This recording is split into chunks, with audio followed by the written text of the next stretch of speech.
Hello, everyone, and welcome to Live After Elimination Chamber. And this is the Ladies' Night edition. I am joined, as usual, by 14 Fitzpatrick. Say hello. Hello. Thank you for having me on once again. It's been a while. I missed the Rumble show because, as some of you know who watched the Speaks broadcast that we did, I was under the weather and a bunch of tragedies and incidents happened on that weekend, so I missed the show. But I'm here with the great Tonya Rodgers on this show, Elimination Chamber. And with us is one of Tanya's friends.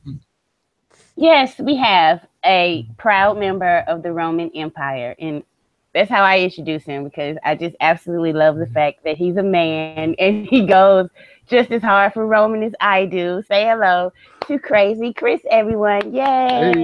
Hey, good to be back, guys. Had a great time the last time we were on here after TLC, and glad to be back again for Elimination Chamber. Another fun show that I'm looking forward to talking about with you fine folks. All right, let's get right into it. Now, usually I just start with the matches, but I really wanted to talk about Carmella on the pre-show. Did you guys catch that? Yeah, and I really wish I hadn't. Now see, some people liked it, but like I didn't think her being there the whole time was really necessary. You know, just bring her in to do her little bit. Yeah, I didn't think it was necessary for her to be there like the whole time and acting disinterested. You know, I know a lot of people liked it. What did you think about that, Fizzy? Did you see it or did you just catch the match? I mean, I caught most of the match, and I did catch a little bit of the Carmella segment, but I generally liked what they did with Carmella tonight with James Ellsworth, just continuing to set up that group, and, you know, how Carmella wants to climb the mountaintop is what I interpreted from that segment, which she looks over it with disdain at these 3 different women's matches, and, I love the segment at the end where just Ellsworth tells Dasha to go away. That was funny. Okay, so yeah, I think they're probably I think she's gonna somehow get involved in one of those angles. I don't know how like this relates. I know they're just like trying to continue to build the dynamic between her and Ellsworth. So, I mean, results may vary, but I thought it was all right. I just thought like it went a little bit too long during the pre-show. So let's get into the first match, the pre-show match, which saw Kurt Hawkins take on Mojo Rawley. Chris, what did you catch this match and what were your thoughts? I did catch the match, and I mean, it served its purpose here. I mean, they're clearly trying to give Mojo a little bit of a singles push while Zack Ryder is out with his injury, and this was a good way to go about it. I mean, I sort of feel bad for Kurt Hawkins because of the people who were brought back to the company following the brand split. He has been given the most insignificant role, basically, but I mean, he's doing what he needs to do, which is to put over the younger talent, and that's what he did here. I mean, I was honestly expecting it to be a 2-minute squash match, and they went longer with that. They gave Mojo a chance to get his shtick in, and also still have time to also play a babyface role rather than just be the hot tag. And I think he acquitted himself well. So hopefully they will continue with this and give him maybe some more high-profile matches as well. And yeah, like I said, it served its purpose. It was a fairly good match for the pre-show. I mean, what role would continue, Tonya? No, I was just gonna ask you, what did you think? Go ahead. I thought that the match was good, serviceable, and Kurt Hawkins wore pants, which was a major plus for those of us in the Things and Stuff organization against tights.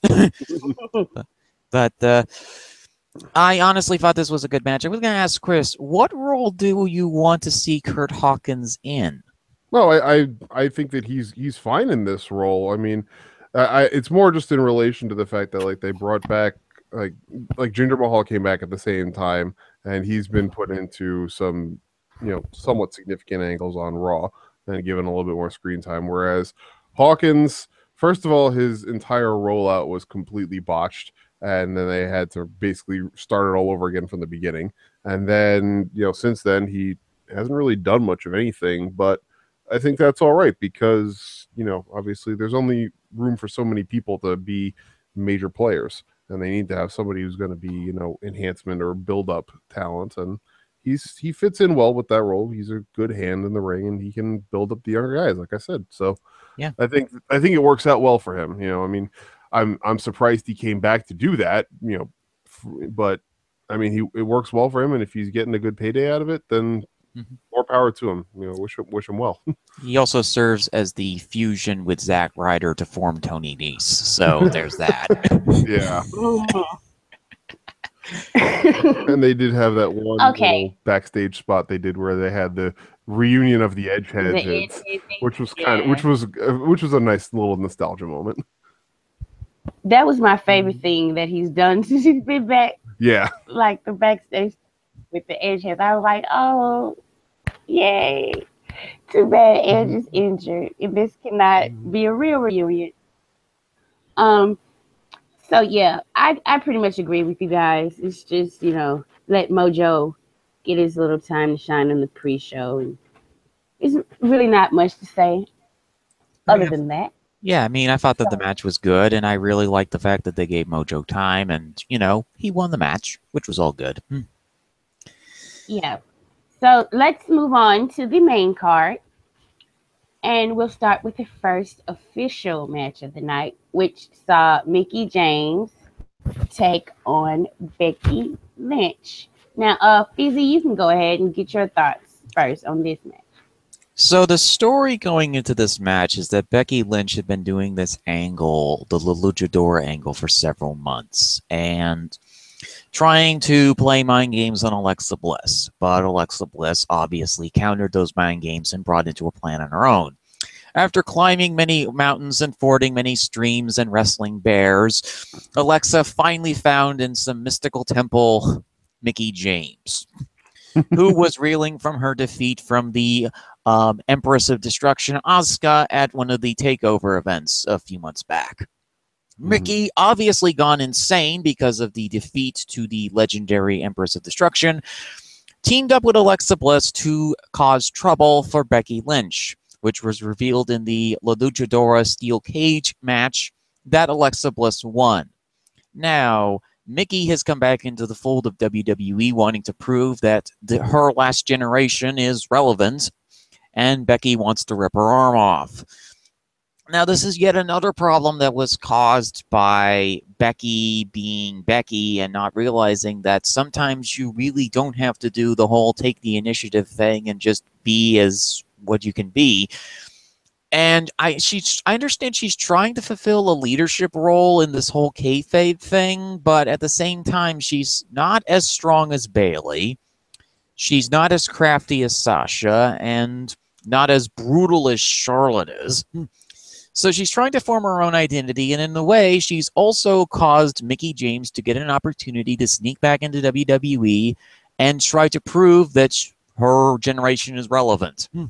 Because Becky and the Four Horsewomen have been talking a lot of smack about the past generation of women, which is both a good thing and a bad thing. The good thing is...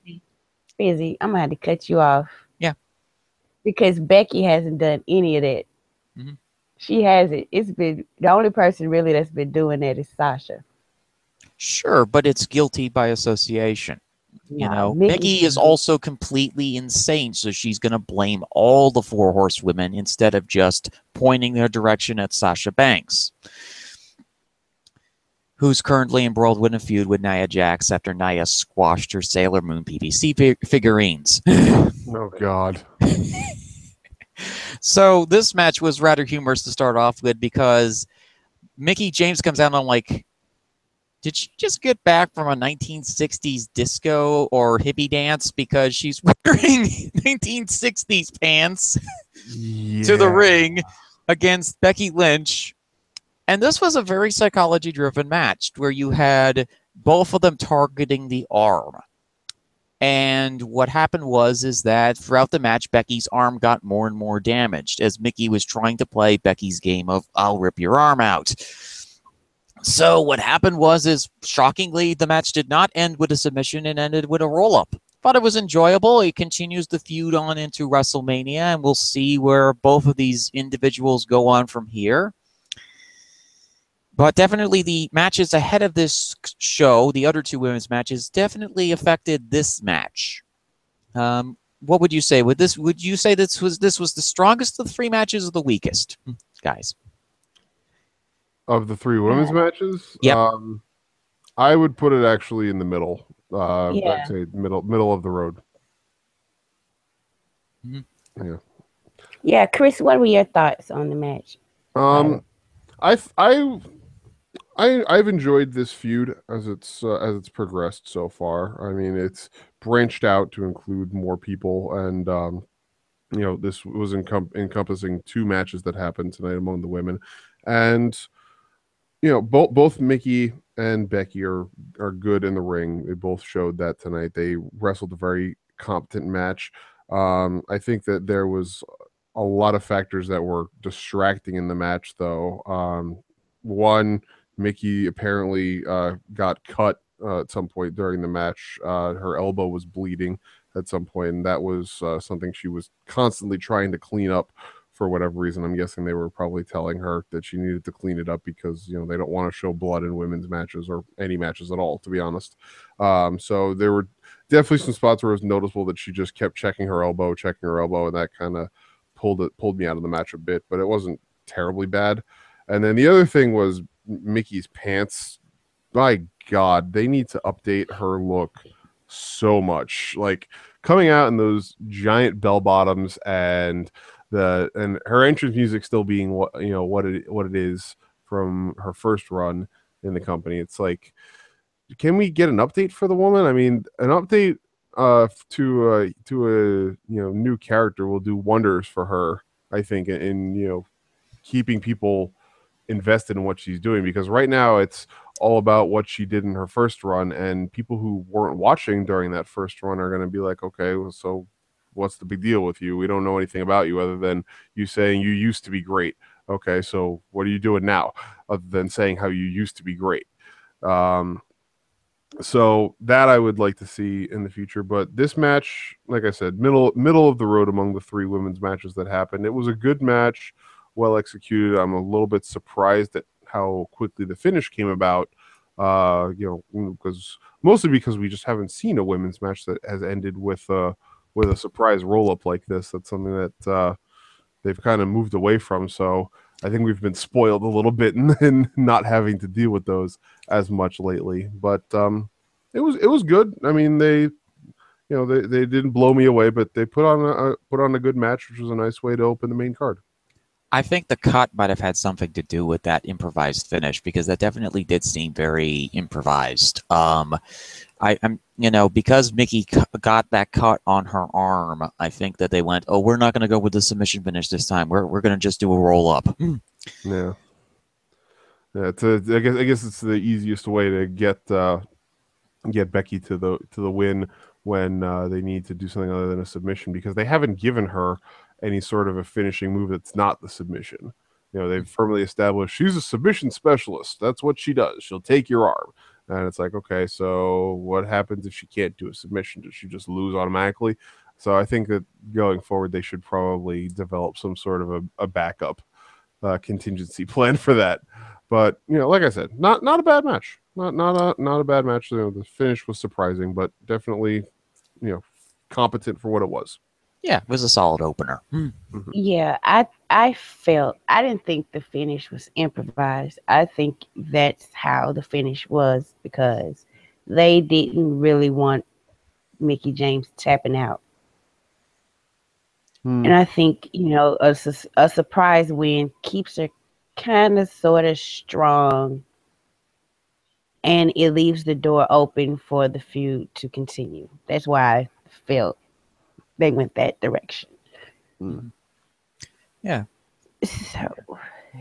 So we can move on to the next match of the night, which saw Apollo Crews and Kalisto, the apparent good guys, take on Dolph Ziggler in a 2-on-1 handicap match. Now, let me just say my little piece, because I don't care about the match. Really don't care about any of these three guys. I just thought it was hilarious how the post match and the babyface is getting beat up and the crowd is cheering for it.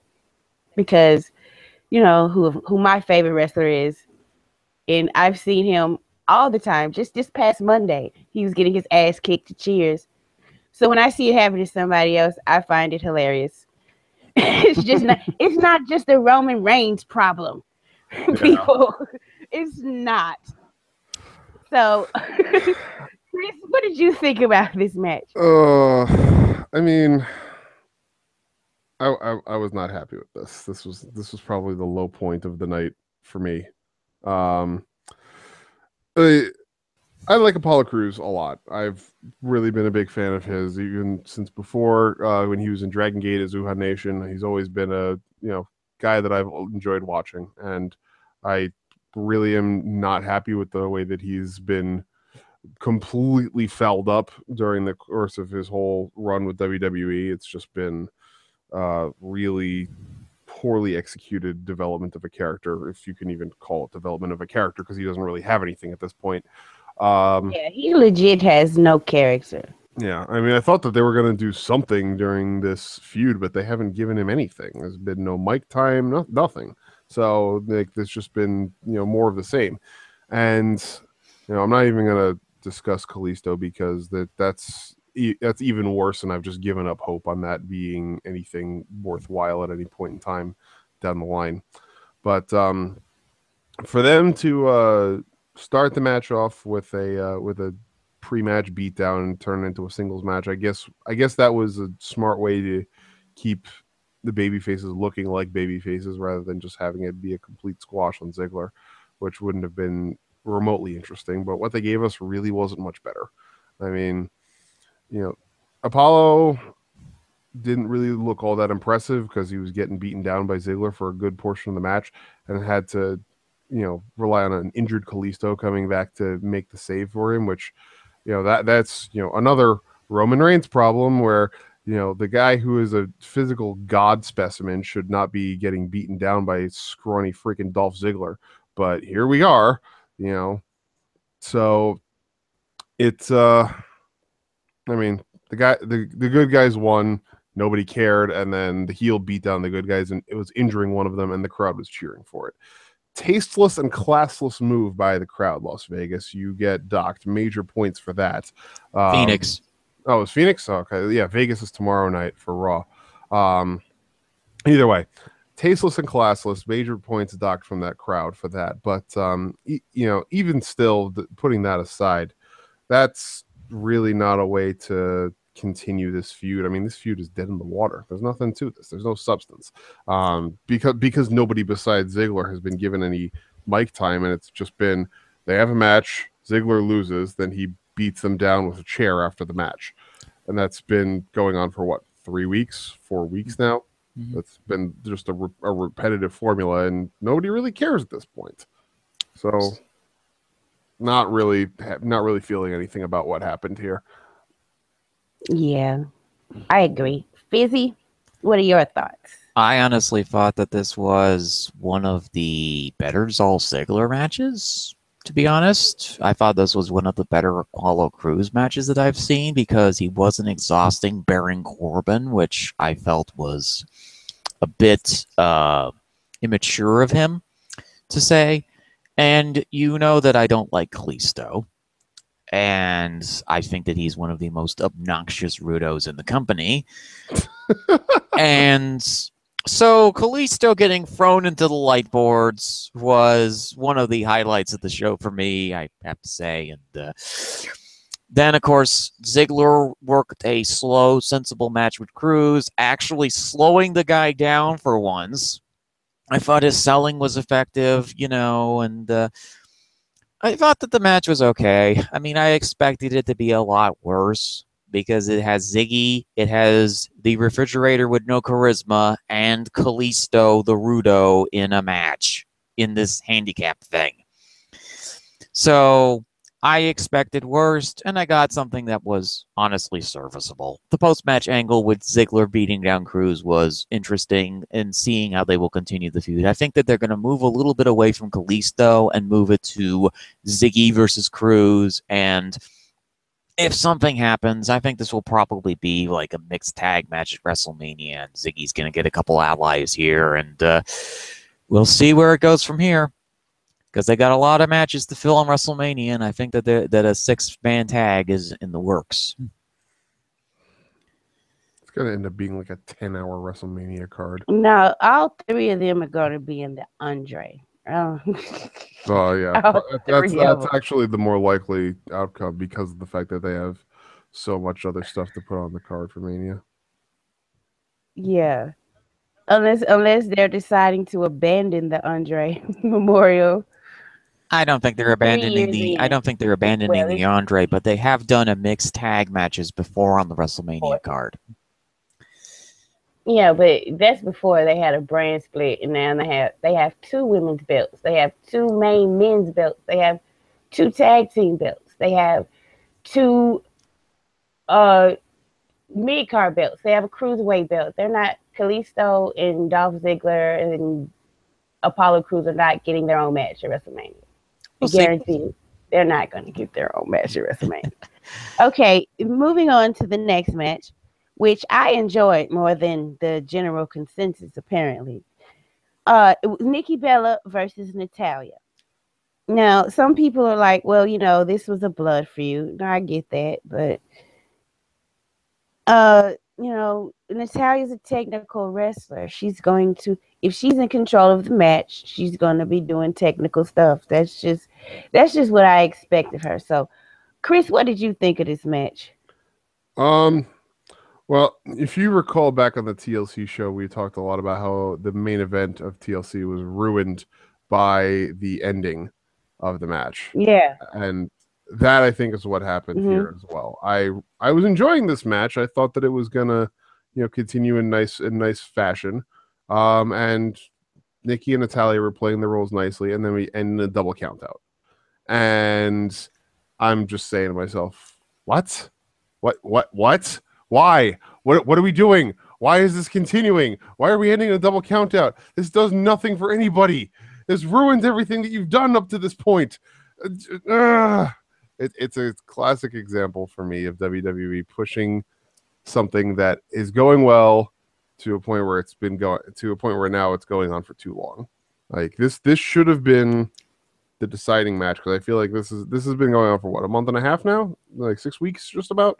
Since about right around TLC was when they made the big reveal that Natalya was the one that attacked Nikki before the Survivor Series match.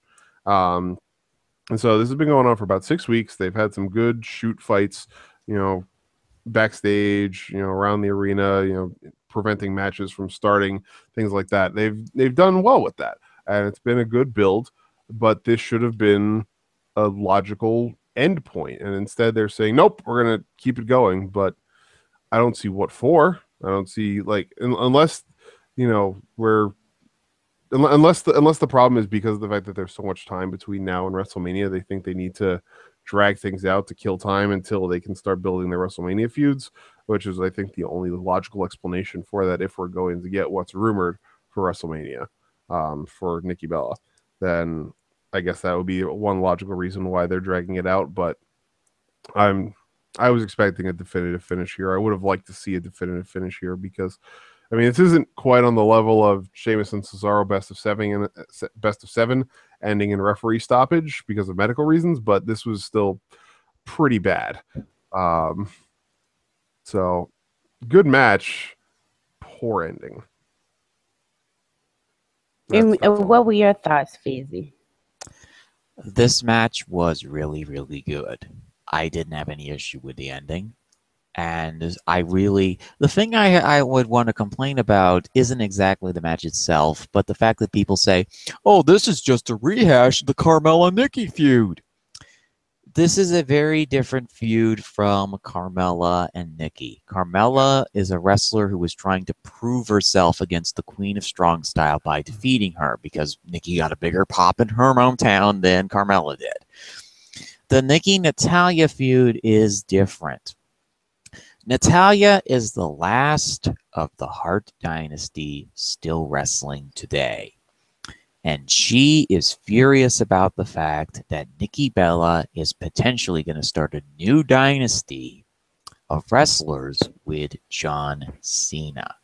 It drives her up the wall. And because Nikki Bella suddenly became a fantastic... I mean, before, Natalya had the one-up on Nikki because, oh, Nikki's just a model. She isn't a wrestler.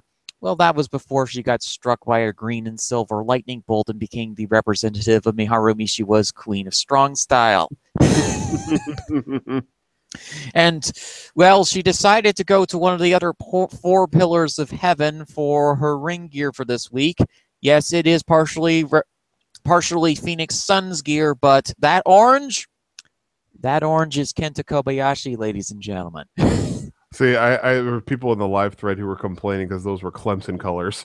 So Curtin Jerker was saying, God, I can't even like this gear because it's Clemson colors. Like, this is terrible. I was like, well, okay then. I mean, first of all, it's Phoenix Sun gear. They're in Phoenix, Arizona, but the orange is Kenta Kobayashi. She somehow managed to get that past the WWE offices because Kobayashi's actually... Yeah, because Kobayashi's running his own promotion right now. Fortunate Dream, I think it's called. The match, I loved it. It was a strong-style, hard-hitting affair between these two individuals who really, really do not like each other. And just literally beat each other up and then try to out-submission one another. That was what shocked Natalya. This was the most serviceable, enjoyable Natalya match that I have seen her do ever. And it was Nikki Bella, of all people, that managed to get Natalya to this point. I know people are going to say, oh, well, Natalya's a fantastic wrestler. She hasn't had any really good matches. She's had serviceable matches, but this was one where she took advantage of her skill set. She's good at taunting. She's good at submission work. She's not really good at very much else, though. She's not good at taunting either. She is not... No, yeah, she's not good at playing a heel, but she is the worst taunter ever. It's funny though because I remember back in the Divas period when people would say Natalya was the best wrestler of the division, and it's like, well, that wasn't, back then that was like a great thing, but now it's like, well, it really actually wasn't saying very much compared to what it could have been. Yeah, because she was like any girl who had any kind of skills was kind of sort of trained by her. And she had actually wrestled, and they didn't let the other women wrestle. So, yeah, by default, she was the best wrestler. So they weren't lying. It was just like the field and look at how they were trained and how much time they actually got to wrestle. I mean, she's good technically, but she's than that. Yeah. I really do like the story that they built here. I like the fact that now Natalya is super angry about this new wrestling dynasty overshadowing the Hearts. And the fact that Nikki has become somehow a better wrestler than she is. Like that authoritarian Bella hammer that she hit on Natalya. And Natalya does the best sell of that move out of anybody. Yeah. I was so glad to see her come back. I think Natalya was the first person Nikki did it on, if I can recall correctly. Either her or Brie was the first one. Oh yeah, it was Brie when she turned on. But still, Natalya's she does have the best sell of those elbows. And we might have a new player being dragged into the field because they had a backstage brawl after this match, and Maurice got dumped full of makeup. Yeah, if that's how they develop a WrestleMania feud, I'm gonna be less than impressed. I hope that that's not like the origination of it. I hope that something happens between Cena and Miz instead. But Maurice is very petty. yes, Maurice is very petty, and I feel like that's what they're gonna do. And That's how it started. Sure. But at the same time, we get to see Maurice unload some sweet forearm shots because she's been doing MMA training. oh boy. I'm excited for it. Hopefully her MMA training is better than Shane's MMA training. Definitely this match is going to be Natalya and Nikki. We somehow settled on a SmackDown. We can agree on that, right? Yeah. Sure. Yeah, pretty soon. More than likely. I mean, considering the fact that Natalya has been basically working on one good leg for about 2 years, it's good that we see Natalya in this good light, because I don't think that Natalya is going to last much longer. People have been saying that for at least 3 years about Natalya. Oh, she's going to retire soon. Yeah, a lot of it happens to come around based on the fact that Tyson Kidd is no longer being featured anywhere by the company, and it's like he's basically been quietly like shunted into the annals of history at this point. Like JBL mentioned his name on the pay-per-view, and I was like, whoa, that's out of nowhere, shocking. Right. I think he's unofficially retired at this point, from what the news reports are saying. Yeah. I mean, my thoughts on the Tyson Kidd situation, it was a freak accident that happened with Samoa Joe, and that's the reason why all of this started coming up, is because Joe and Rollins went at it, and Rollins tweaked his knee. It was another accident. And the fact that Tyson Kidd had been wrestling since 1995 has never really been taken into consideration. That guy had about 20 years worth of neck bumps on his neck. It was going to go eventually. Yeah.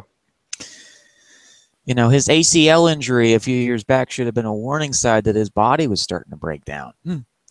But like a lot of Canadian wrestlers, they just keep going at it because it's what they want to do. That's wrestlers, period. Sure. But Canadians are more driven that way, when it comes to injuries like that. I mean, is the Undertaker Canadian? No, the Undertaker's not Canadian. What's his excuse? Yeah, really. Oh no, I'm serious. Like I just don't. I think that you have to have a certain mind frame where you don't listen to your body when you're a wrestler. Yeah. You just keep going, and you want to keep going, and that's pretty much how it is. I mean, if we had to list it, Texans, Canadians, and the Brits would probably be up there in terms of the most stubborn wrestlers. The Samoans take good care of themselves, though. And the Japanese, too. And so, yeah, those guys, too. Yeah. Okay, we can move on to the next match, which I was disappointed. I'm not gonna lie. Randy Orton versus Luke Harper. Wasn't the tag turmoil match before that? Oh my God, I completely forgot about this match. Which shows you just how important the tag team division is to SmackDown. You want to know why I forgot about that match? Because nothing interesting happened during that match whatsoever. So I guess we can go get into it. The order was confusing as hell to me.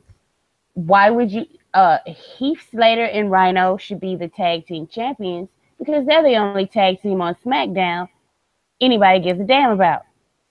Like, they keep trying to make American Alpha happen, and I don't, like, they're not doing it in the appropriate way, in my opinion. Like, everybody expected them to be first and to put on this big, brave, fight and go through all the teams and then have a showdown with the Usos at the end. And it's like, because the Usos are the most credible heel tag team. You cannot give the Ascension one win in a multi-tag team clusterfuck and then be like, oh, well, we can put them last because they're established. They're badasses again. No, it was and even with the Usos beating them up before the Ascension came out, I was like, there's no way the Ascension are leaving here with the titles. None whatsoever. They're a joke tag team. You cannot take a joke tag team and in 2 weeks make them not a joke. Mm. American Alpha hasn't caught on, and I think it's because the reason things and stuff, the way she explained it, she feels like they're John Cena's to her. Like, oh, they have all these odds and everything. Oh no, we're just playing. They're better than everybody. Ha ha ha. And so if you don't show a reason to root for them, then nobody is. Like Heath Slater, but while they were going on, him and Rhino were going on their little run in the beginning. What's the crowd chanting? He's got kids. He's got kids. So, you have an automatically built-in reason to care about this tag team. What's the reason to care about American Alpha? Because they're the cool wrestling dudes. I'm cool though. You can't just say this person is cool without listing reasons. See, I've said it on my shows plenty of times. American Alpha, the main roster has failed to get them over, and that's like the biggest indictment I can give to SmackDown. It's like, and I really feel like if they were going to do it like that, they should have just let Heath Slater and Rhino run the damn table and win the titles again. Well, I mean, this is indicative of everything that's happened to every NXT tag team that's been called up to the main roster, where the expectation is that their NXT popularity will get them over with the crowd, and then they don't do anything to build these guys up, and the crowd loses interest. I mean, I think that's why people liked Slater and Rhino, and that's why people are into the heel Usos gimmick, because this is something that's interesting that people can get behind and people want to see develop. Whereas American Alpha, it's like they got over in NXT because they gave the two of them great backstage promo segments to build their characters and to build a relationship between the two of them. And now they've done almost none of that. Like they've had a couple of segments on Talking Smack where they get maybe like 10% into what they did in NXT. Like they get 10% of like the promo style out of American Alpha that they got in NXT, and it doesn't resonate nearly as well. So American Alpha suffers, and that's really what it comes down to in the end is that they're trying to capitalize on a previous popularity, and it's not translating because they're not going full bore into it to do what they need to do. So I will agree, Tonya, that I thought that this was going to go very differently. I was expecting, again, like you said, American Alpha to come out first, run the table until the Usos came out, and then to have like a showdown with the Usos. And I was expecting a title change here. Instead, what we got was basically an exact replication of the end to the tag team turmoil match that we had 2 years ago on the Fastlane Go Home show on SmackDown, when it was Roman Reigns and Daniel Bryan in a tag team turmoil match versus the entire tag team division of the main roster. And that was a better match. Oh yeah, it absolutely was a better match because you had Roman and Daniel having to fight each other and then come together to win at the end, after getting beaten down by the Ascension and then having to face Big Show and Kane. And that's what it came down to here, where the Usos beat up American Alpha and they somehow had to come back and win against the Ascension. Only problem was the fact that American Alpha didn't come out first and hadn't fought through nearly as much made people not care as much about them having to overcome a struggle there. And then who really thinks that the Ascension was going to end up winning the title there? Yeah, it's a nice tease based on what happened last Tuesday, but let's get real here. There's no freaking way that the Ascension are winning the title just on a whim like that. No. Fizzy, what did you think? I actually really enjoyed this match. Wow, we're really going hard here with the two-on-one opposition here. If people are watching this and they see my avatar, I often pick an avatar before a show, and they just released the new Crystal Gems, which of the episode of Steven Universe, and the Lapis face says it all because I really enjoyed a lot of the matches that people didn't really like. I liked the tag team turmoil match. I was invested in Slater and Rhino. I liked what they did. They really kept them strong throughout the match because originally we thought that there was going to be a breakup angle between these two, and instead they kept them together because they're still over, shockingly enough. And then you have them facing against the various different teams. First you had Breeze Dango, which I'm not really feeling it with those two. You know. Then you have the Vaudevillains, which is Fing's favorite team, and they didn't get geeked out this time. They actually had a decent run in They this. lasted more than 30 seconds. Who got pinned? Did Simon Gosh didn't get pinned, did he? No, English got pinned after a smash hit. So maybe it's over. Maybe it's over for him. Mhm. You know, getting that treatment. Hopefully. Keep your fingers crossed. And then a couple of convenience store clerks from the wrong side of town entered the match and beat up. They are Samoan badasses, okay? Yes.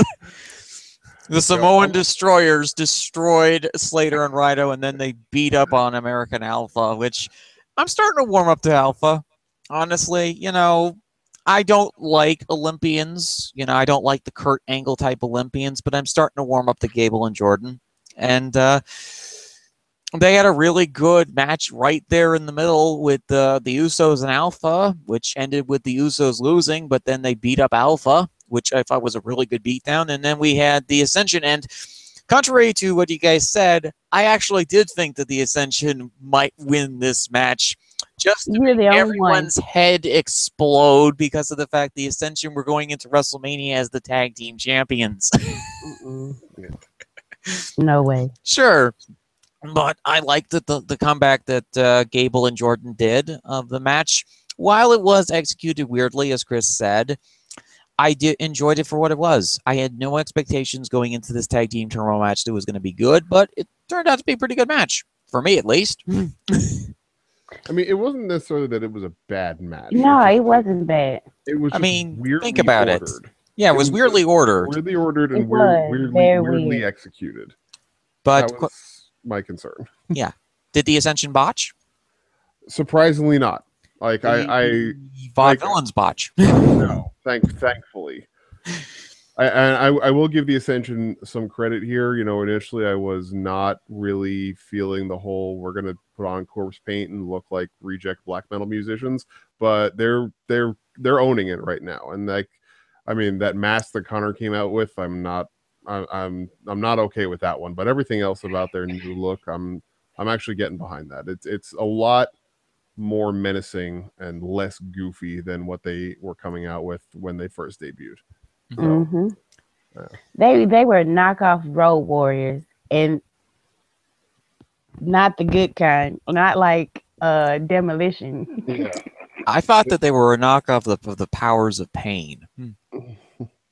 Not to be confused with the Authors of Pain. Yeah.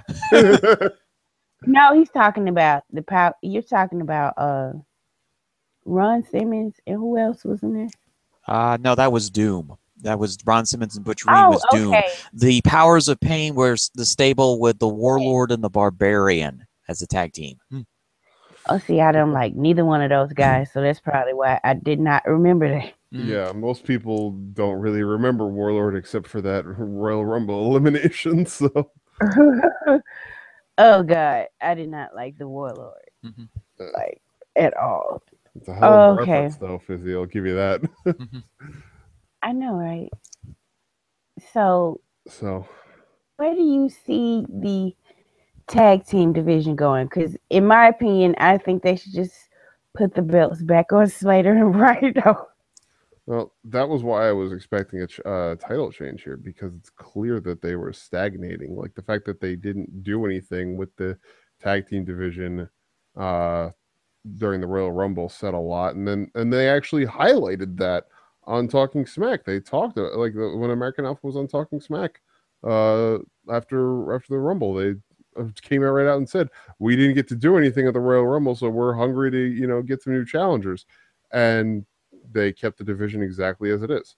So I'm shocked with that. And I mean, to everybody who was saying that the Revival is going to get a promotion, that's not happening until after Mania. They're not going to do any surprise promotions at this point until after Mania, so that's a pipe dream.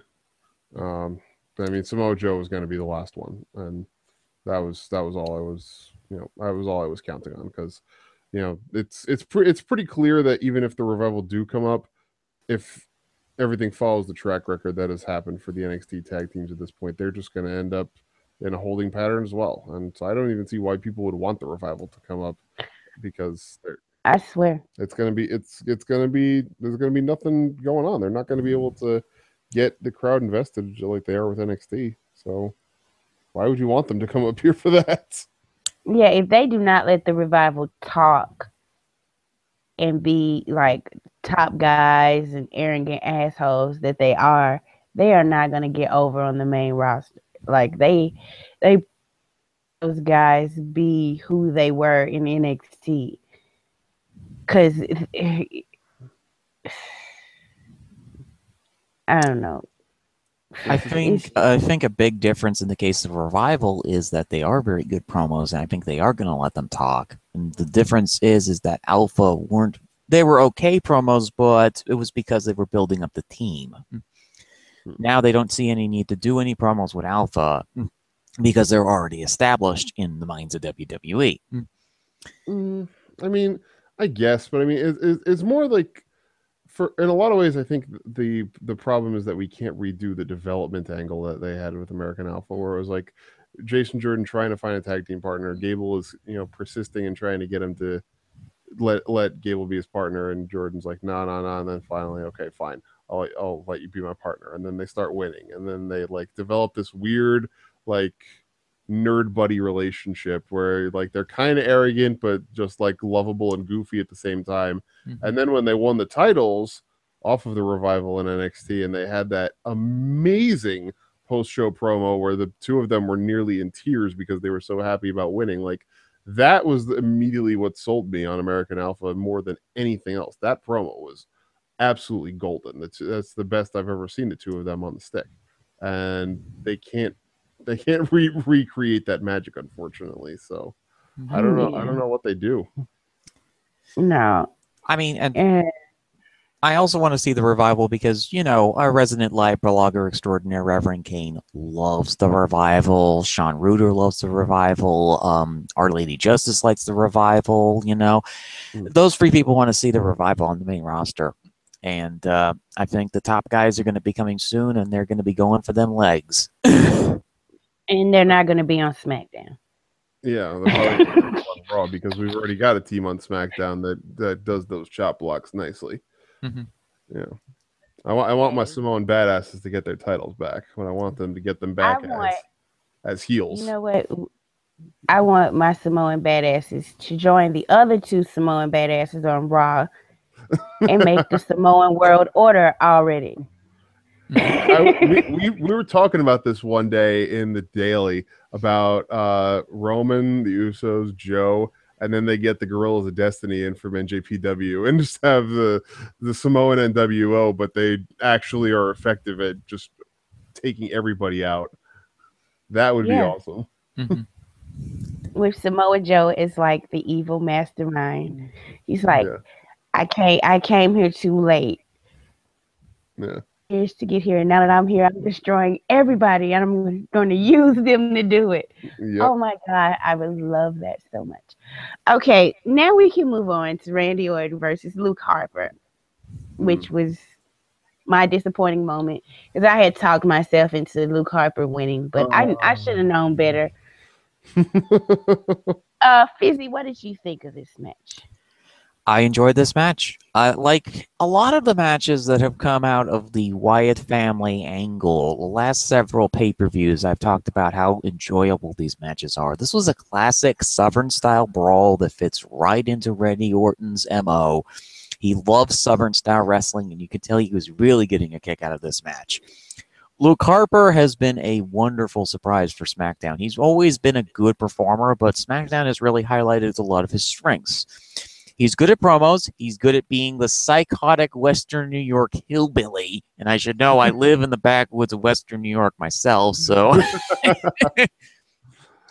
he was born and raised in Rochester, New York, which is about 75, 90 miles away from where I live, and it's really nice to see somebody from, who's local doing well in WWE and is exceeding expectations with this character that he's had for close to 10 years now. This character and gimmick that he's perfected over time. And he feels betrayed because Bray picked Randy over him in the family, even though he was the first son. He was the first son as early as NXT when Bray had his knee injury and they needed two big menacing psychopaths to represent the Wyatt family in their crusade of destruction and human sacrifice. Yep. So with Rowan out and Braun Strowman on his own rampaging on Raw, soon to meet the juggernaut himself, Roman Reigns, in the match at Fastlane. And now Bray has a choice. Either he goes with the guy that has failed him constantly over the last several years, or he goes with this new guy who has willingly wanted to join the family after weeks of psychological manipulation, Randy Orton. And there's a kinship between Orton and Wyatt because originally, before the Wyatt spirit inhabited his soul, he was known as Husky Harris, and he was a part of the Nexus, and Randy Orton punted him into oblivion. Yeah. So the spirit inside of Bray that took over the army tank with a Ferrari engine is very thankful for Randy Orton because it provides his existence. We'll talk a little bit more about Bray when we get to the Chamber, but this match was fantastic between Harper and Orton. Hard-hitting, nice psychology affair with... let me think here. Harper got crashed into David Otunga, which I'm sure popped Tonya, given her expressive dislike of Mr. Otunga. It didn't take him out, so it wasn't good enough. I mean, he was still doing commentary, so. He didn't do commentary for like 2 to 3 minutes afterwards, though, so it did have a bit of an effect on him. Yeah. Like I said in the live thread, he almost crushed Otunga. If only we had been so lucky. Yeah. So this was a fun match. Guys, what did you think of it? I loved this. I loved everything about this. In my heart, I wanted Harper to win, but my brain was like, that Orton's not losing before the pay-per-view before WrestleMania after he just won the Royal Rumble. So I had to listen to common sense in that regard. But man, Luke Harper looked like $1 million in this match, and I've been waiting for this. I mean, this is one of the best, if not the best, big men in the company. And he can move in that ring and do things that a guy of his size should not be able to do. Like that big boot that he hit on Orton, and then the super kicks and the tope suicida and everything that he did that was like something you'd expect out of a guy like Ziggler or Miz's size, and he just does so seamlessly. It's awesome. And the fact that he was across from a guy who's almost as tall as him and can take moves like that and make them look even more impressive, because Orton sold like hell for Harper in this match. That was just it was a great brawl, and it really made Harper look as good as he needed to look. I mean, you can tell they've got big plans in mind for him, and I'm just in my head thinking to myself, finally, because he had that 1 month run with the IC title back in 2014, and it did nothing for him, and then just went shuffled right back into the Wyatt family after Rowan's first injury. Mm-hmm. Then he got hurt himself with the ACL issue. Yeah, and then Rowan out again. So now we're back to the the father of the prodigal son, and suddenly Orton shows up.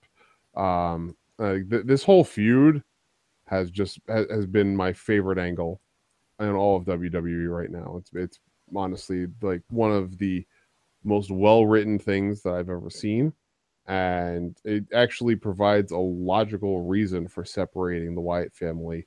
Like the last time they did it, when it was during that time when Harper had his IC title run, it was just Wyatt set Rowan and Harper free. No other explanation whatsoever, and suddenly Wyatt is feuding with Dean Ambrose, and we're all just like, "What? What? Oh, okay, whatever." At least this time now we have a reason, and it's also a reason that allows us to be invested in it, and gives us a reason to care about these characters.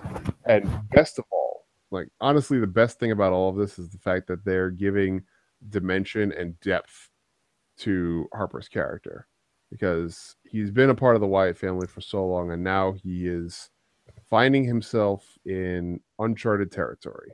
He is left to his own devices, but unlike the last time, he's left to his own devices while also seeing the snake in the grass still, menacing his brother. And I'm really interested to see where this goes, whether this results in Harper being out on his own forever, or whether this is Harper saving Bray from Randy, in the end and down the line. Regardless of where this goes, like this story is making Luke Harper's career in WWE right now, and I really hope they give him something of significance to do, because he's earned it. His ring work is superb. His promo work, like that promo he gave on Tuesday, was chilling. That was amazing, and he can talk. That guy can talk and should talk more often. And he's been so underutilized, and I think this is finally the time when they're going to give him, the recognition and the run that he deserves. I'm, just praying that this is what's going to happen. So. Yeah, I am. You know what? This is why I wanted him to win, because he could have said, because honestly, Randy Orton's heat wasn't going anywhere if he lost. And it also would have made Harper a little bit more legitimate, and would have gave him an excuse to get into the title match at WrestleMania. And now it just kind of seems definitive, like Randy beat him. So, move on, Like, I don't know. I would say I'm disappointed. I wanted him to win.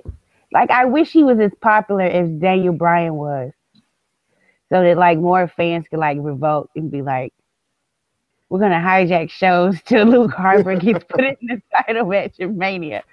Seriously. I mean, he's already made with you guys. That's important. Like that was a thing I want him in the title match at WrestleMania. Like that was a thing that I commented on this in the live thread, that the match started off slow and everybody was still cheering for Randy. By the end of the match, when they were doing their striking exchange, people were booing for Randy and cheering for Harper, and I was like, that right there, that is the moment. They've made it for him. They've made him in that moment, because they have successfully put him up against a guy who has been one of the top personalities of WWE of the past 15 years, and they have people booing that guy and cheering for Harper. That is huge. That's a huge stepping stone. Maybe it's not where we want him to be personally, but that's a huge step up from where he was. That's for sure. Yeah. I mean, if he can keep his ACL together and he can keep himself injury-free, I think that Harper will have a good shot. I hope so. I mean, I know that I hope for you guys, because you guys are really big fans of Harper. I'm a big fan of Harper. I really enjoyed. He has the best super kick in the company, which I call sweet banjo music. It's better than Shawn Michaels did. Mm-hmm. Damn straight. Mm-hmm. So, what was the next match after this one, Tonya? Oh, you forget the next match. No. I was pointing this out to you because I know how big of a fan you are of this particular wrestler. Yes, indeed. The next match on the card was the SmackDown Women's Championship. We saw the champion defend against Naomi, Alexa Bliss, And let me just say that this match and the match with Becky Lynch and Mickie James, to me, proved that Becky Lynch and Alexa Bliss, their chemistry just wasn't. I didn't like any of their matches. Like, there were some good spots and they were well put together, but I just didn't like the way they wrestled each other. But I really enjoyed this match. It was very entertaining. It possibly because it was a little different in that there were barely any rest spots. Like, those girls were going. Like, most dudes have to take a rest spot, and I don't think there was like a rest hold. I'm gonna put you in a headlock for no reason moment so you can catch your breath. None of that. Like, Naomi was all over the place, and I know some people are like, oh well, this looked like a botch, and that like, I don't wrestle, so the only time I pay attention to botches is when it really takes me out of the match, or if somebody gets injured, because I don't want anybody to get hurt. Mm.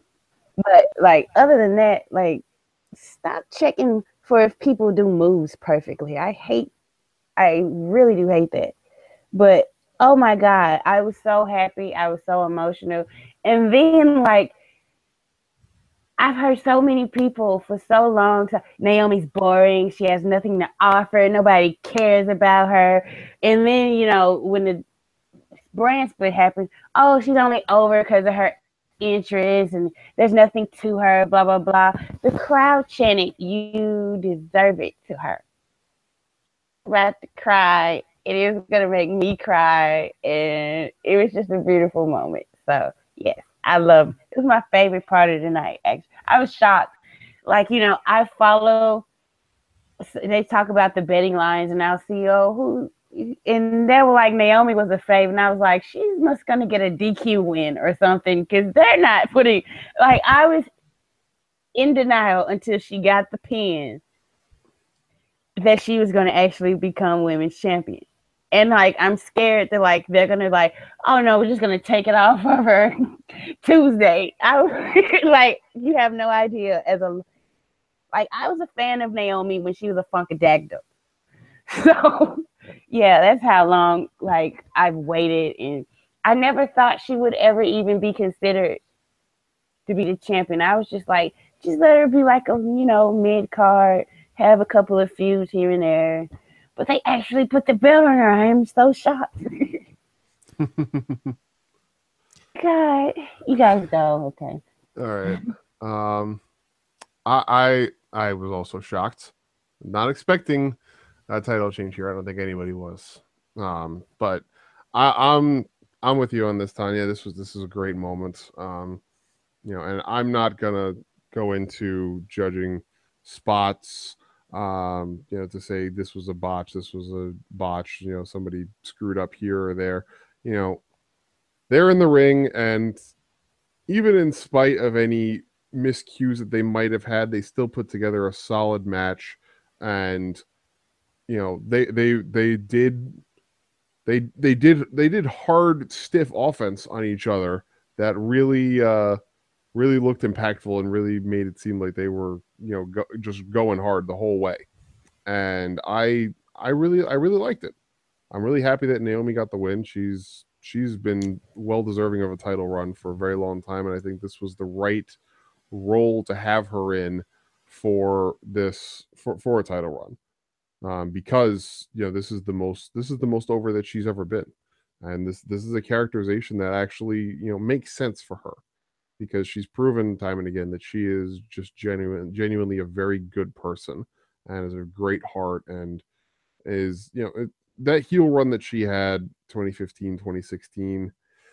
I think that was just like it was a good expansion of her as a character, but that wasn't right for her. That was not like the right thing for her to be doing. This is the right character for her. This is the right way for her to be presenting herself.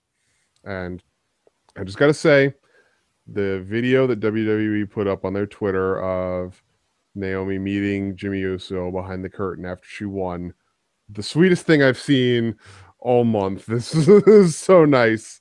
And it's like, Oh, I have not seen it. like, Oh my god, I'm probably gonna cry when I watch it. yeah, They're my favorite WWE couple. yeah, Like my favorite couple yeah. ever. You can tell, like Jimmy can tell, like you can tell Jimmy's just like, finally this has been such a long time coming, and it's true. Like I said, this has been something that Naomi's been working towards from all the way back when she first came up in the company, and through Diva Search and all that other stuff, and like, or I don't know if it was Diva Search or NXT that she came up like the NXT. original. She was the original iteration of NXT. Okay, yeah. So like to come up through that, and to be where she is now, like she's earned it, and I'm really proud of her, and I'm proud of the fact that they gave them this match, and they gave them the time they did to present this match. Um, you know, Props to Alexa Bliss also, because she did a hell of a job in this match too. The selling in this match and just her presentation, with the exception of the temper tantrum, because I'll never be a fan of that. But that's neither here nor there.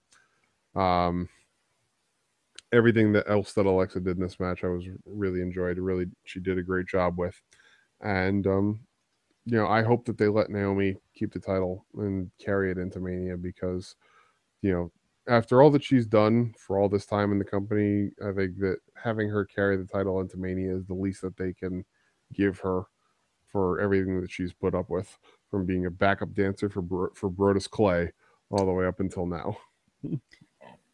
She finished second in the NXT Season 3 contest to Caitlyn, Yeah. who's no longer with the company. And AJ Lee was the third place person, also no longer with the company.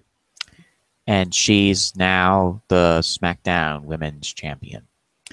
The story of this match was really interesting because Alexa thought that she was nothing, but in reality, it's a little bit deeper than that. Because as Chris said, Naomi was part of Team Bad, therefore she was associated with Alexa's greatest enemy in NXT, Sasha Banks.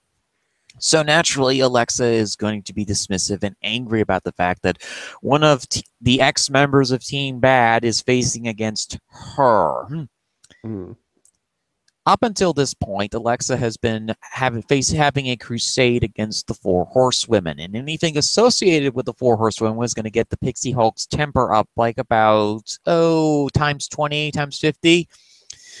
So, naturally, Alexa was trying to be dismissive more for her own self-confidence, because she realized that this was going to be a tough matchup against Naomi. Naomi had beaten her previously, and this is the freaky thing. Most times when people beat people in non-title matches, they typically don't get the belt. Naomi is one of the few exceptions to that rule as of tonight, because she beat Alexa Bliss in a really enjoyable match. As Chris said, it was a hard-striking affair with both participants beating each other up. And I want to ask this question to Tonya, because I don't want to get beaten up by people about it, but grabbing someone's hair, that's not necessarily something that's approved of, right? No, it is not. Yeah. That hurts. That hurts. I don't care if all of it isn't yours. It still hurts. Like if it's glued in, sewn in, whatever, it hurts. So yeah, you had the spot there where Alexa wraps Naomi's hair around the ropes, and then started kicking at her. And the Pixie Hulk wanted to prove a point that she was better than the Four Horsewomen. She wanted to prove that she was the best person in NXT, but instead she gets beaten by the second place winner of NXT Season 3 years and years ago. So she's going to react like Mount Krakatoa because of the fact that she lost the belt. And this also puts her alliance with Mickie James into question. As we discussed earlier, Mickie lost her match to Becky Lynch. Where does this alliance go from here? Does the student who had been leading the charge with the championship get betrayed by the master? Because we know how crazy Mickie James is. She gonna be doing the backstabbing, like Tonya said on Wednesday Night Shooting a few weeks back. Because now Alexa no longer has a bargaining chip, which she had the title. Right. And now Mickie wants the title. Oh yeah, that's very interesting. Alexa might get mad at Mickey for trying to go after what she considers her title, and that's how it starts. Mm-hmm. Yeah. We also have to consider Carmella's involvement in the feud, because we know that Carmella does not like Alexa Bliss, and basically the whole feud of Alexa versus the world, or the Four Horsewomen in this case, started when Bayley picked Carmella over her. Carmella, the person who's probably going to be burying James Ellsworth in cement shoes and dumping him in a river at some point. Please God, let it be tomorrow. Yeah, I don't know where like I don't know where that's going, but like Mm-hmm. Carmella's a good character, but I would rather not see her win the championship. I don't care. I if don't think she's just going to win the championship. I think she's going to get involved with the championship division, because Yeah. she wants to be the person that she wants to be like the Bella Twins, because that's partially why she likes feuding with Nikki, is because she kind of sees herself as a combination of both Nikki and Brie. She wants to be the schemester. She's established that as part of her character. She thinks of herself as the Princess of Staten Island, when in reality she's not a princess. She's the daughter of a carpenter who got beaten down by wrestlers back in the 80s and 90s. Carpenter meaning jobber in this case, for those who don't know. So she has something to prove. I think the women's division right now is amazing with the storytelling that they're doing right now with Alexa, Naomi, heck, even Natalya and Nikki Bella. They're getting the best out of those people. And they're continuing the thing with Mickie James and Becky. We don't know what Becky's going to be doing now, because Naomi's got the championship. Who's going to be the one to dethrone Naomi? Oh Lord, I just thought, oh God, Becky Lynch stands are probably so upset right now. Well, hey, I'm a Becky fan, and I could not be happier. You're not a stan. No, I'm not a stan. That's for sure. Yeah, but the nice thing, like, I was checking Twitter before we came on, and Naomi's retweeting all the people wishing congratulations to her, and Becky did a tweet, and she put that hashtag glow fire in her tweet, and Naomi responded with glow fire also. So I think that they might keep some sort of alliance going temporarily between the two of them, because Becky's established herself as a true blue babyface, and I think that she is gonna probably, if and when Alexa comes to get the title back and brings Mickie with her, Becky is not gonna let Naomi stand alone.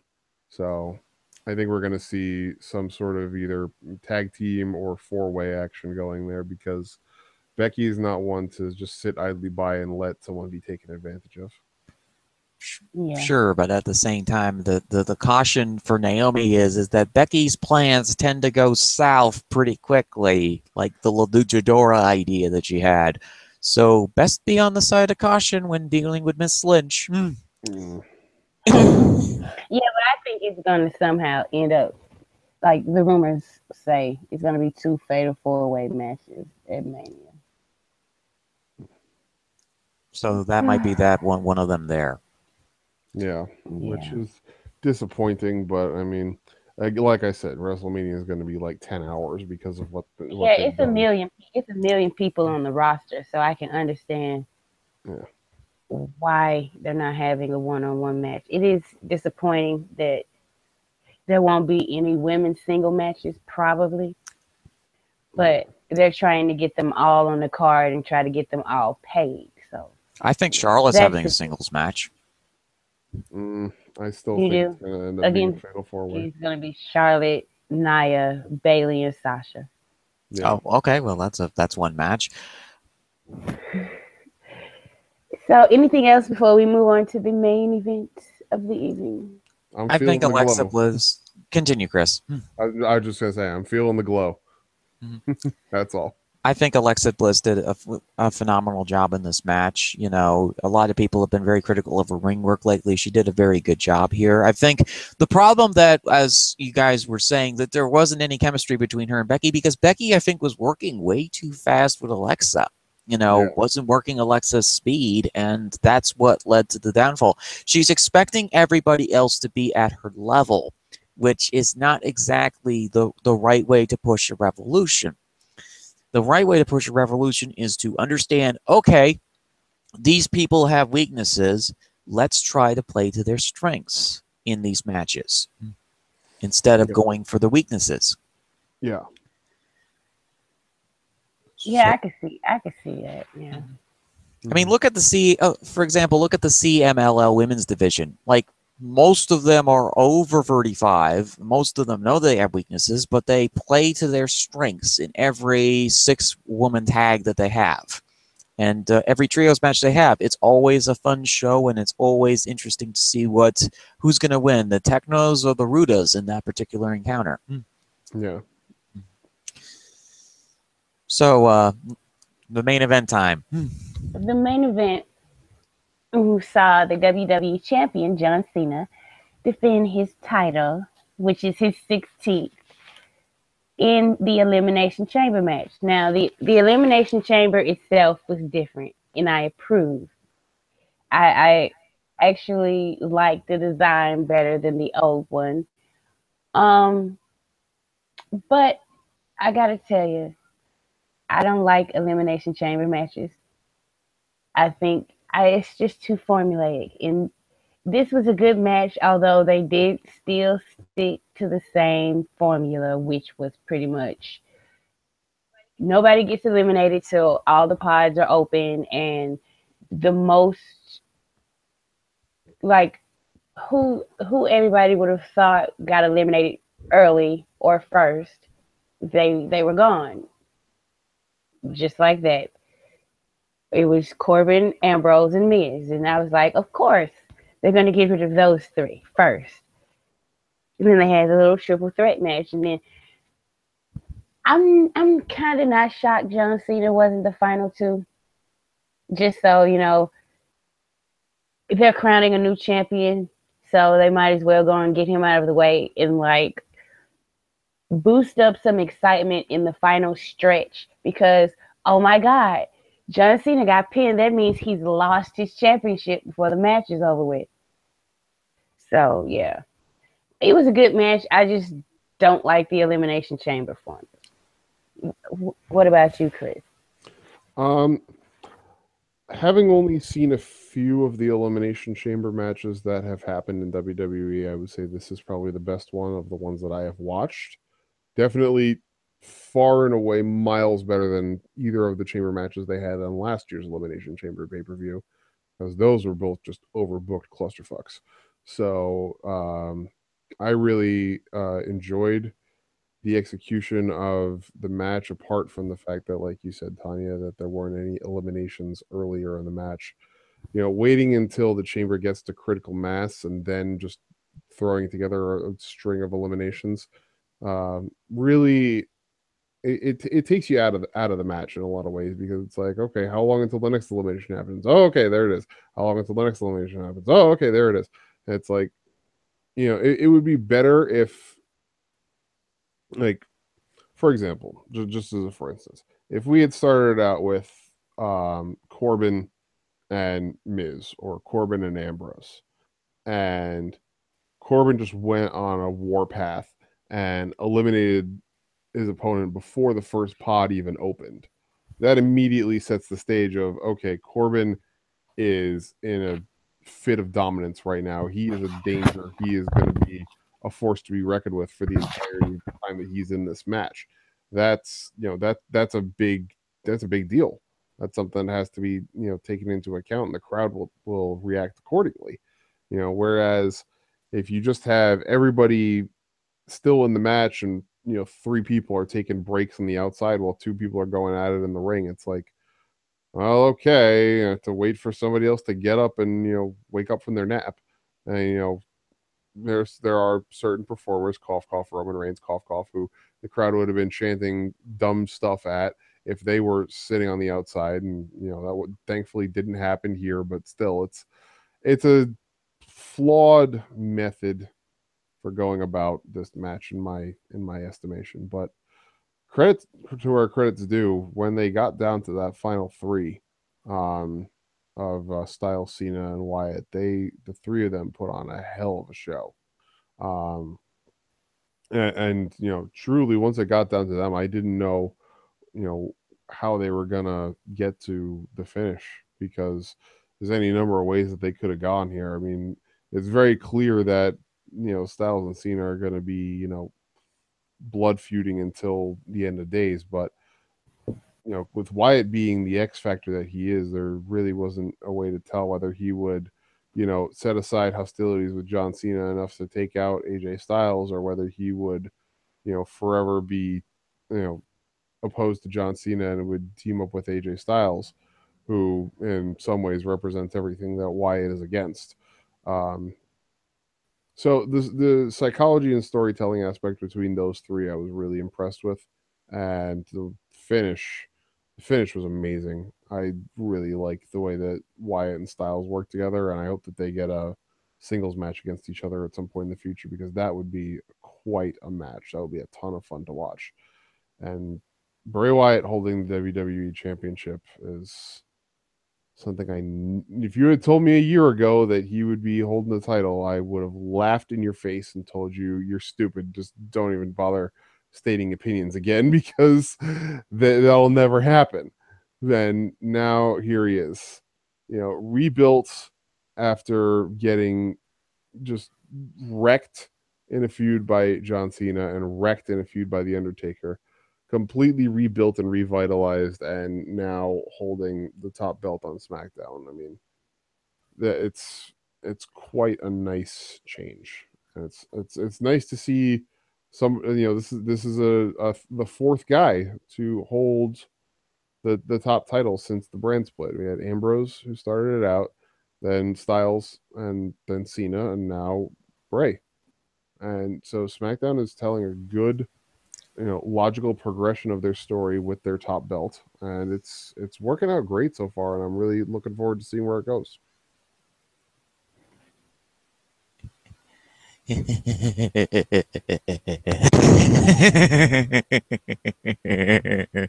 Catching flies. No, I told you not to. In his mouth, tasting freedom one more time. He finally won it, my friends. He finally won the gold of the WWE Championship, taking it off the accursed god of wrestling, John Cena, and winning it away from the phenomenal hobo AJ Styles.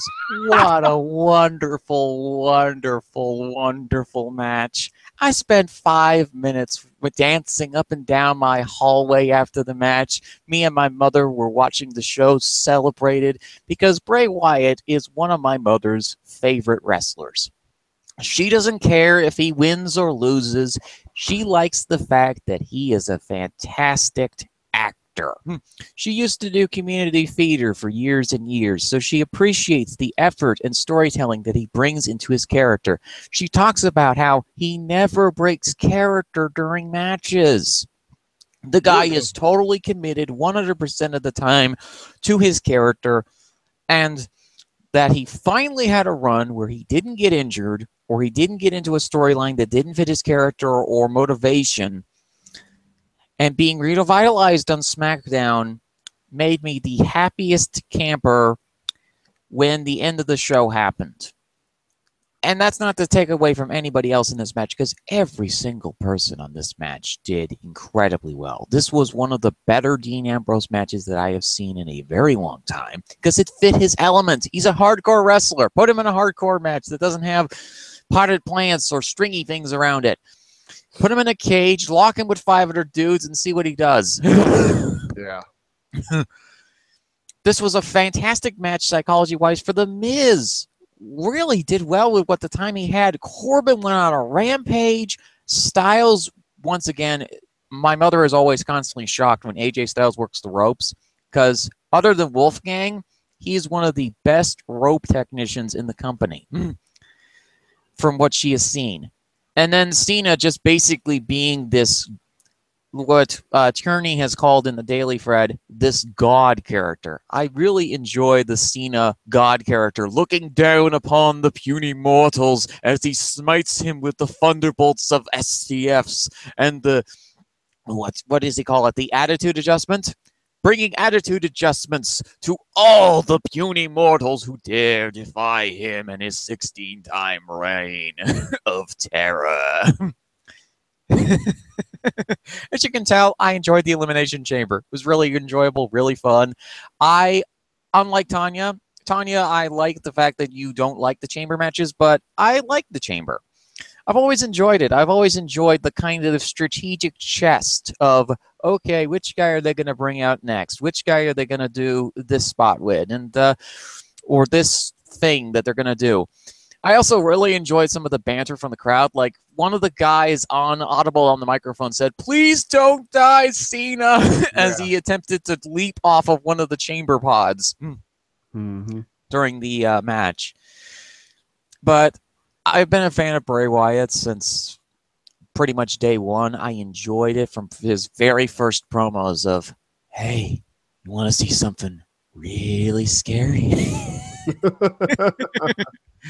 Just, he brings this wonderful psychotic hillbilly character to life, and I couldn't be more happy that this guy finally won a championship belt for the very first time.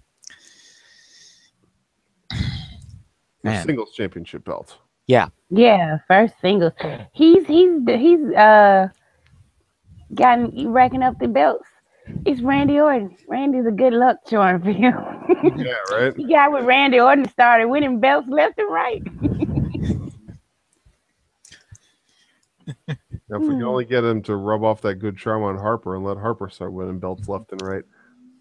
I swear, goodness. Yeah, I also like the chamber redesign. I call it, Stephanie's creepy dollhouse of horrors. It's like, you remember that Elimination Chamber that they had where the theme song was Doomsday and the poster image is Stephanie McMahon standing over this chamber with her arms raised. Yeah. Yes, I do. I remember that. 2014. Yep, 2014, the Elimination Chamber event then.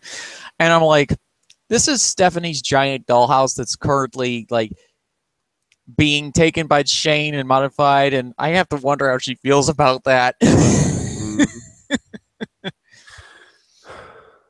Man. Yeah, but it was good to see Bray. After all he's been through, there were certain times when Bray Wyatt fans were very upset with his booking. And I just kept telling people, he's young. He's going to be in this company for a long time. Trust me, he is going to get his time. And it's finally arrived. It looks like he's going to be going into WrestleMania as the freaking WWE World Heavyweight Champion. And if you had told me that right after he had his whole Wyatt versus the Titans, and the Titans beat them. Oh, God, that's a dark time. That was a year ago, almost a year ago. If you had told me, in a year, Bray Wyatt's going to be champion heading into WrestleMania, I would be like, stop lying.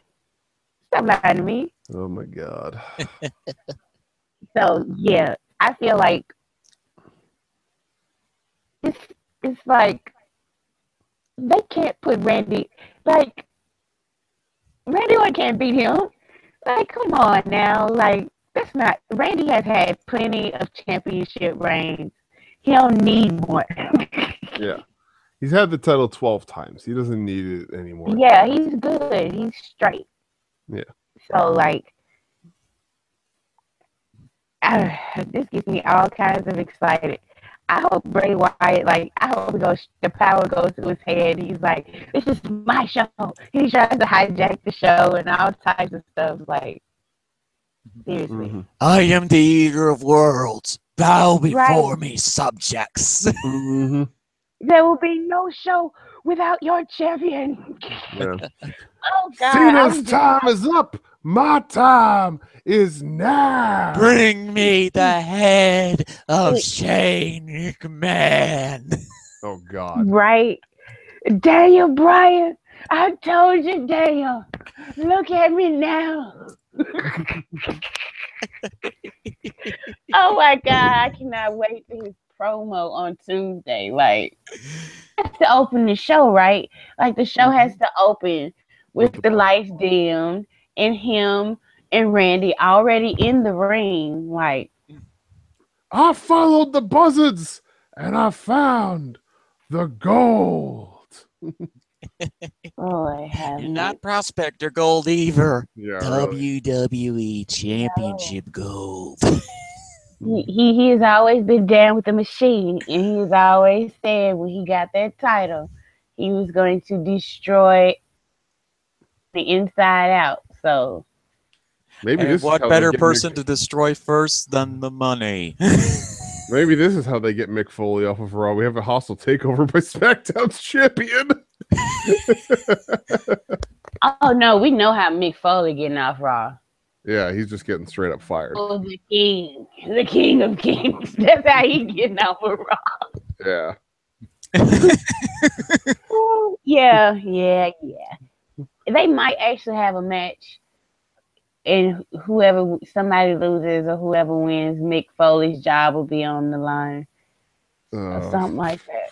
Fuck. But who would stand up for who? Like, the only person who should stand up for him is gonna be busy with the Undertaker. Yeah, right.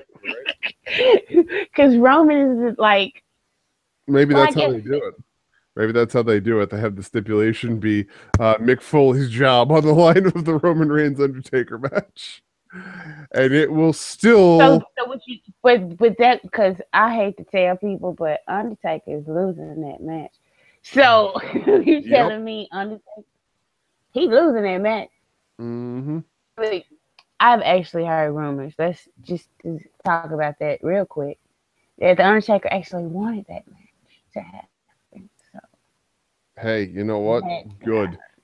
The powers of the demonic powers of the Undertaker versus the demonic evil powers of Santa Claus. See, that's the thing. I think that's the reason why Stephanie McMahon brought Mick Foley in, was because all of the demon energies and demon powers that Stephanie had literally got speared out of her by Roman Reigns at the Triple H Roman Reigns WrestleMania match.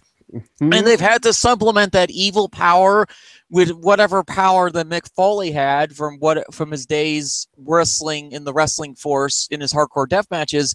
But Mick Foley's powered by Santa Claus. So I've been saying for months now, basically the evilest force in that wrestling ring right now is good old jolly old Saint Nick. You know what? This is what Stephanie gets for kicking Kane out of the Authority way back when. Okay. Because we got enough stuff. Yeah. Okay. So far on a tangent. Let's grade this show. Fizzy, what would you give the overall grade for Elimination Chamber? I was going to let Chris go first. Well, you can go, Chris. Okay. If you would ask me to grade the show after the first half of the show, it would probably be somewhere around a C-. But the second half of this show really picked up business for me. And so overall, Elimination Chamber 2017 gets a B+ from me for ending the show with 3 very well done matches. The opening match on the card was also well executed, a competent match. And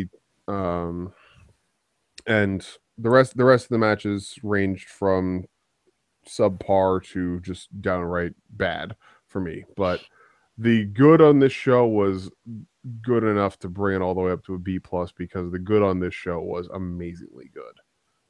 Props especially to Luke Harper and Randy Orton for putting on an amazingly well executed grudge match, to the guys in the Elimination Chamber for, despite the stipulations that always occur in the chamber, for pulling out a great match among the 6 of them, and especially to Alexa Bliss and Naomi for giving us a really solid title match with a great surprise finish as a great feel-good moment of the night.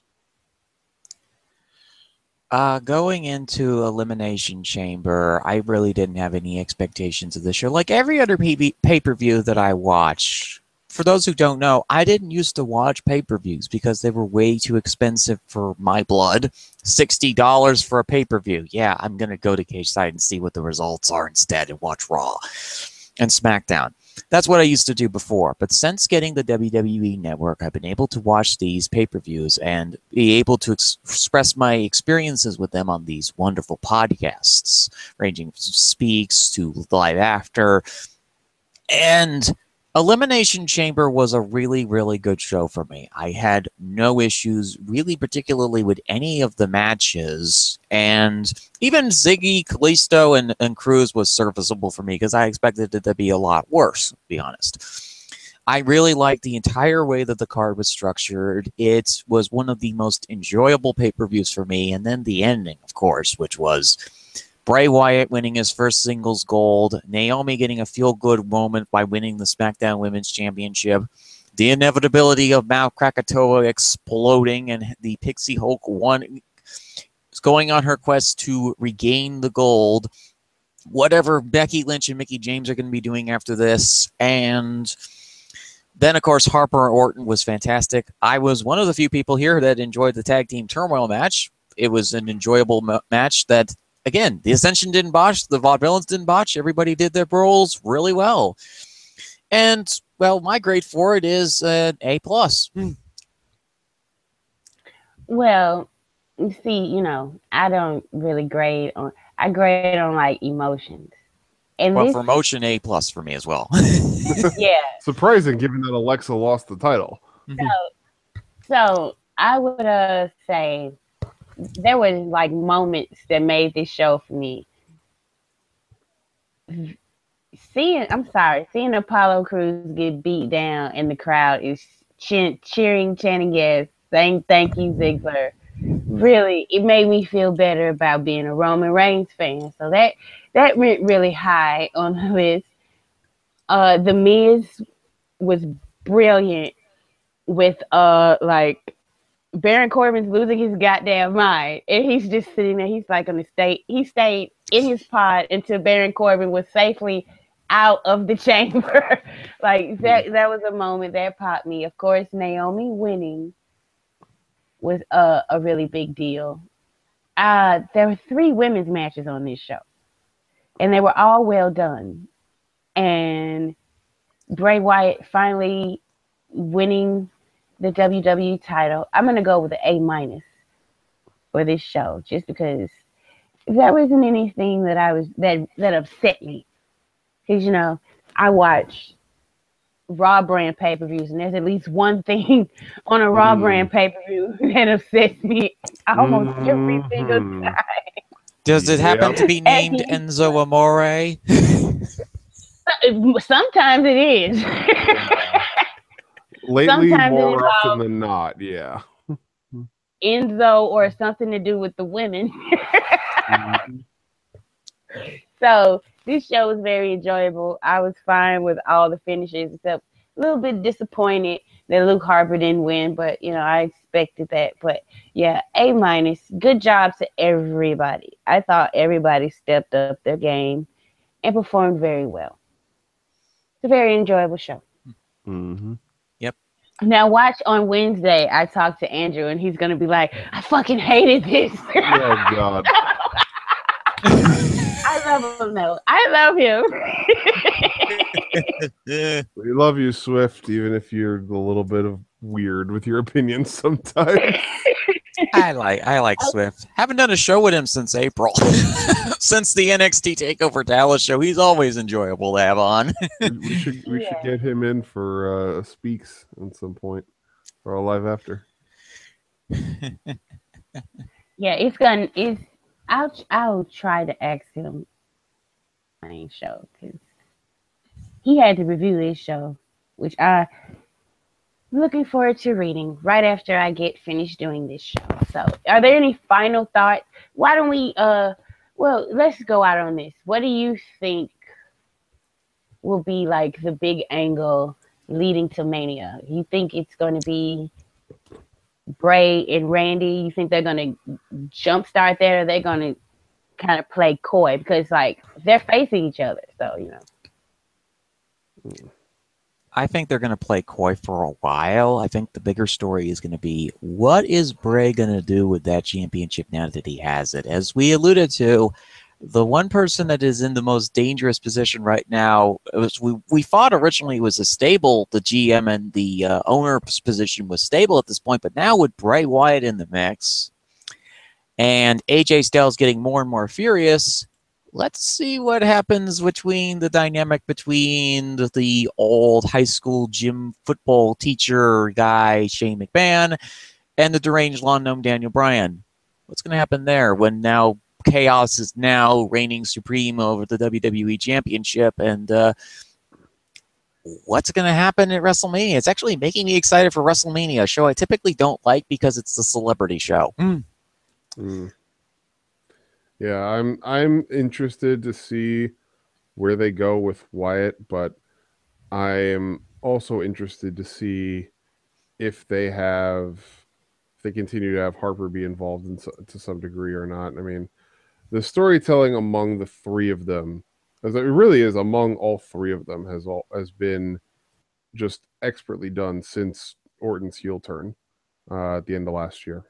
And I'm hoping that even if they do decide to push Harper into something else, that he continues to be written well, because I'd like to see more of this character that they've presented him as up to this point.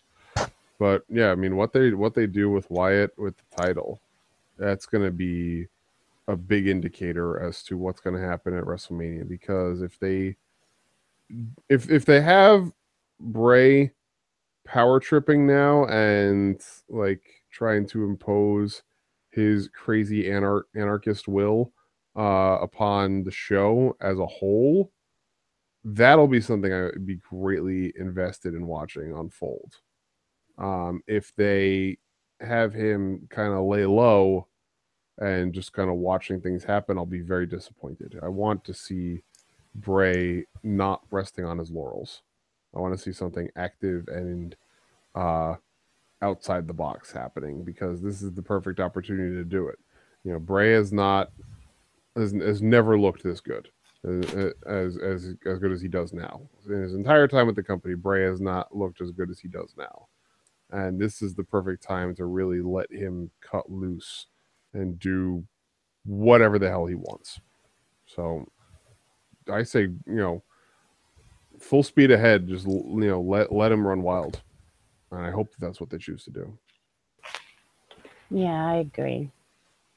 So this has been a very enjoyable show. I thank you guys for joining me here to talk about Elimination Chamber and listening. This has been fun. I always have fun doing these things. And we will see you guys next month for Fastlane. Yes, I don't usually do Raw shows, but I am not going to do one for WrestleMania because I'll probably be asleep by the time the main event happens. And to be honest, if you weren't, the main event will probably put you to sleep. Right. So it's what it's rumored to be. Yeah. Right. Yeah. We'll get more on that on the Fastlane show. So thank you guys for listening. And I am Tonya Rodgers. We're here with 14 Patrick and Crazy Chris. Thank you. See you later. Bye-bye. Bye. Bye.